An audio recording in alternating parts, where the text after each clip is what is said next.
창세기 26장 1절부터 5절까지 말씀입니다.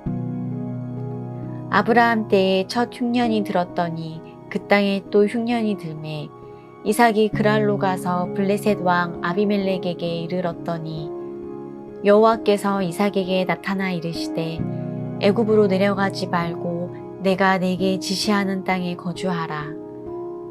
이 땅에 거류하면 내가 너와 함께 있어 네게 복을 주고 내가 이 모든 땅을 너와 네 자손에게 주리라.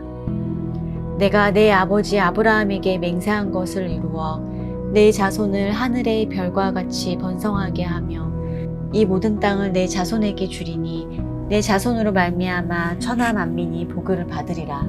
이는 아브라함이 내 말을 순종하고 내 명령과 내 계명과 내 율례와 내 법도를 지켰음이라 하시니라. 아멘. 창세기 12장에 보면요, 아브라함이 살던 곳이었던 이 가나안 땅에 큰 흉년이 들어서 아브라함과 사라는 음식을 구하기 위해서 애굽, 지금의 이집트로 내려가게 됩니다. 그리고 그곳에서 아브라함은 아내 사라를 자기의 누이라고 속이게 되죠. 왜냐하면 사라의 이 아름다움 때문에 아브라함 자신이 해를 당할지도 모른다는 두려움 때문이었습니다. 결국 사라가 애굽의 왕 바로에게 데려감을 당했다가 하나님의 도우심으로 위기를 모면할 수 있었고요. 그때 많은 재물도 얻을 수가 있었습니다. 이러한 사건이 있었던 곳이 바로 애굽이었습니다. 그런데 다시 이 가나안 땅에 큰 흉년이 들었어요. 본문 1절입니다.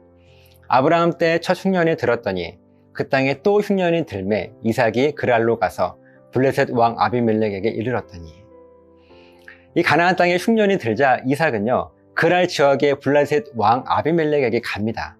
그런데 원래 이삭은 애굽으로 가서 흉년에 대한 문제를 해결하려고 계획했었습니다. 아마도 이삭은 아버지였던 아브라함으로부터 흉년이 들게 되면 애굽으로 가서 흉년을 피했던 경험을 들었을 거예요. 그래서 이삭은 가장 먼저 애굽을 생각한 것입니다. 그런데 계획을 바꿔 애굽이 아닌 이 가나안 땅 서편 해변이 있는 이 그랄 지역의 블레셋 왕 아비멜렉에게 온 것입니다. 왜냐하면 하나님께서 이삭에게 애굽으로 가지 말고 이 그랄 땅으로 갈 것을 말씀하셨기 때문입니다. 2절이에요. 여호와께서 이삭에게 나타나 이르시되 애굽으로 내려가지 말고 내가 너에게 지시하는 땅에 거주하라. 하나님께서 이삭에게 나타나셨고요, 애굽으로 가지 말고 하나님께서 가라고 하시는 땅에 거주하라고 명령하셨습니다. 그리고 그 땅이 바로 그랄이었습니다. 3절 4절입니다. 이 땅에 거류하면 내가 너와 함께 있어 너에게 복을 주고 내가 이 모든 땅을 너와 너의 자손에게 주리라. 내가 너의 아버지 아브라함에게 맹세한 것을 이루어 너의 자손을 하늘의 별과 같이 번성하게 하며 이 모든 땅을 너의 자손에게 주리니 너의 자손으로 말미암아 천하 만민이 복을 받으리라. 아멘. 애굽이 아닌 하나님께서 가라고 말씀하신 땅에 머물게 되면 하나님께서 이삭과 함께 있어서 이삭에게 복을 주고 이 모든 땅을 이삭과 그의 자손에게 줄 것이라고 말씀하셨습니다.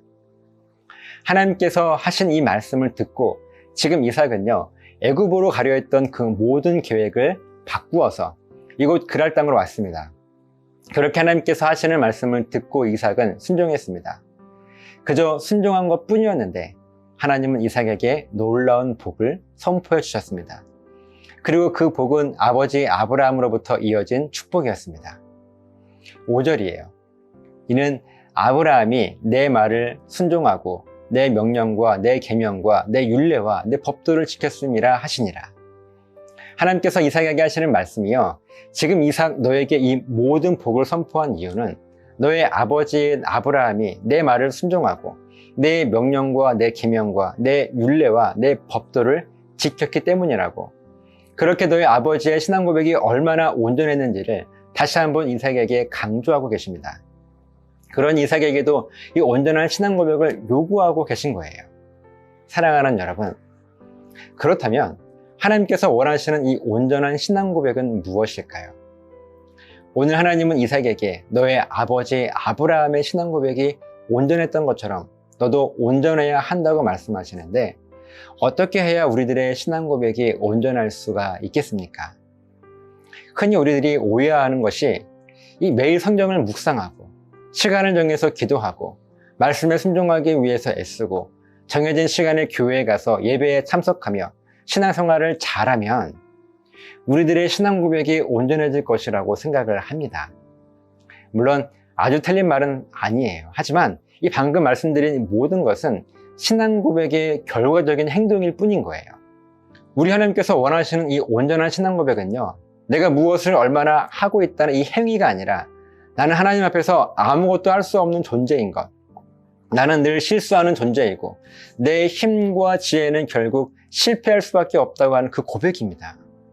그래서 결국 하나님의 도움이 필요하고 하나님이 없이는 아무것도 할 수 없다는 그 고백을 우리 하나님은요, 늘 듣고 싶어 하십니다. 그렇게 하나님은 나의 주인이시고 나는 하나님의 종입니다 라는 이 고백을 우리 하나님은요, 듣기를 원하십니다. 이것이 바로 하나님께서 원하시는 온전한 신앙 고백입니다. 아브라함이 하나님을 향해서 이렇게 신앙을 고백했습니다. 그리고 하나님은 이삭에게 이 신앙 고백을 원하시고요, 오늘 저와 여러분들에게 이 고백을 원하고 계십니다. 지금 내가 무엇을 얼마나 하고 있다는 우리의 잘남이 아니라 나는 아무것도 할 수 없다는 우리들의 못남을, 부족함을 고백하기를 하나님은 원하고 계십니다.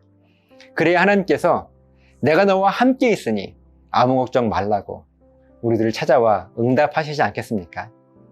이것이 바로 하나님께서 원하시는 온전한 신앙 고백임을 잊지 마시고요, 오늘도 저와 여러분들의 삶 속에 이 겸손하고 온전한 신앙 고백이 하나님을 향해서 고백되어지시기를 예수님의 이름으로 간절하게 부탁을 드립니다. 기도하시겠습니다.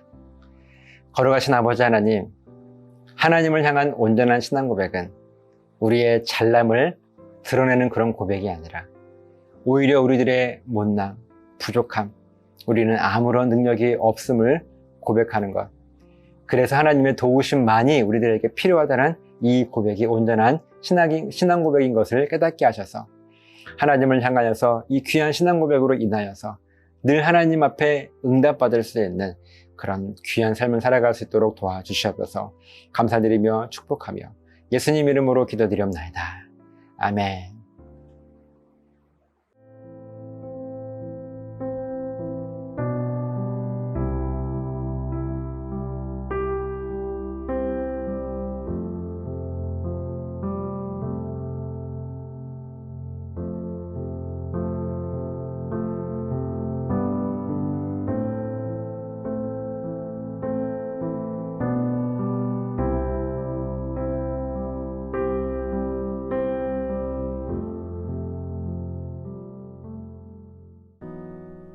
당연한 것은 없어요.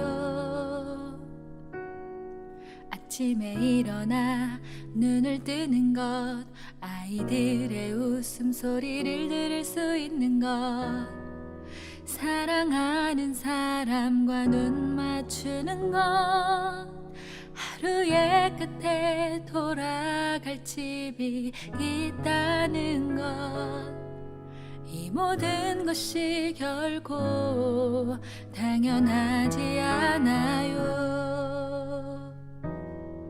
그분은 당연하시대요. 나를 위해 그 아들까지 아낌없이 내어주신 것, 나를 위해 십자가의 모진 고통 감당하신 것, 나는 그분의 귀한 자녀이기 때문에, 나는 그분의 사랑이기 때문에, 내가 눈을 뜨고 숨을 쉬고 오늘을 사랑할 수 있는 건 날 위해 오늘을 허락하신 주님의 선물. 비록 내가 느끼지 못하는 그 순간에도 섬세하게 날 돌보시는 하나님의 손길.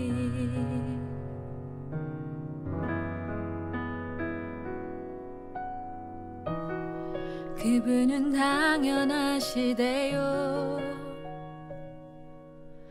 나를 위해 그 아들까지 아낌없이 내어주신 것, 나를 위해 십자가의 모진 고통 감당하신 것, 나는 그분의 귀한 자녀이기 때문에, 나는 그분의 사람이기 때문에,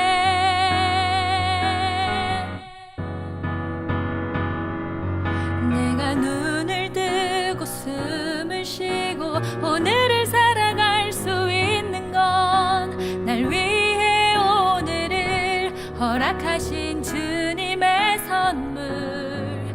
비록 내가 느끼지 못하는 그 순간에도 섬세하게 날 돌보시는 하나님의 손길, 나에게 평범한 일상을 선물해 주시려고 그분은 전부를 내게 주셨어요.